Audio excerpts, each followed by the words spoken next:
Majelis Hakim terdakwa kasus pembunuhan Yosua mendatangi TKP di daerah Duren 3 dan Rumah Saguling, Jakarta Selatan.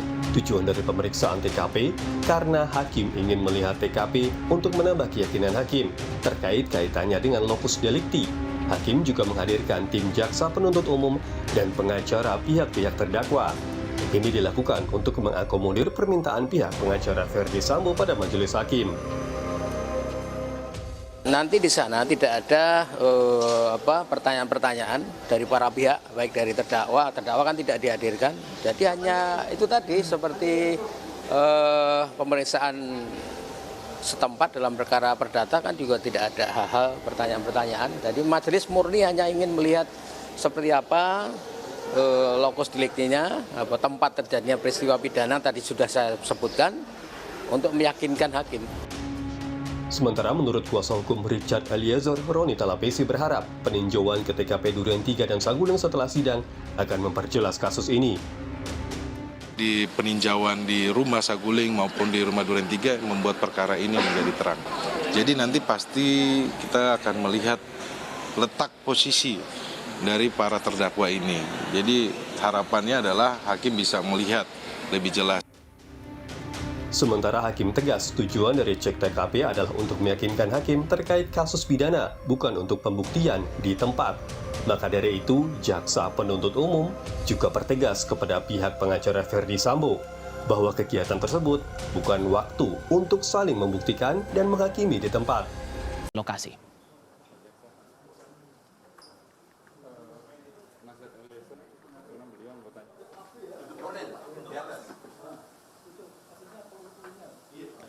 Penasihat hukum para terdakwa, Ferdi Sambo, Putri Chandrawati, dan Richard Eliezer memberikan sejumlah catatan dari pemeriksaan hakim terhadap dua rumah Ferdi Sambo.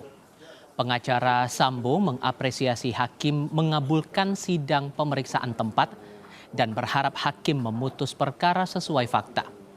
Sementara pengacara Richard Eliezer menyoroti semestinya ada CCTV di dalam rumah Saguling. Dan ia menilai semestinya seluruh terdakwa mengetahui peristiwa pembunuhan Yosua karena dekatnya jarak di rumah Duren 3.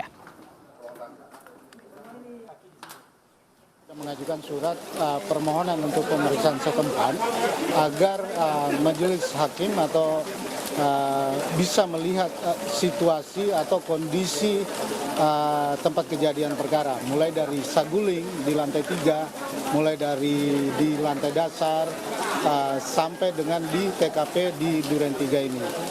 Intinya kami berharap nanti Yang Mulia dalam memutuskan atau mempertimbangkan putusannya sesuai dengan fakta yang terjadi. Catatan terkait rumah Saguling, di mana yang menjadi sorotan kami ketika tidak ada CCTV lantai 2 dan lantai 3. Tadi majelis hakim sudah melihat secara langsung ya, bahwa ada CCTV sebenarnya. Dan kedua, terkait yang ada di rumah Duren 3 ini menjelaskan posisi dari para terdakwa ketika terjadi penembakan, di mana jaraknya sangat dekat. Ada salah satu terdakwa yang menyampaikan tidak melihat, menurut kami sangat tidak mungkin karena jaraknya sangat dekat. Jadi hari ini menggambarkan situasi bagaimana perkara penembakan, situasi yang ada di TKP.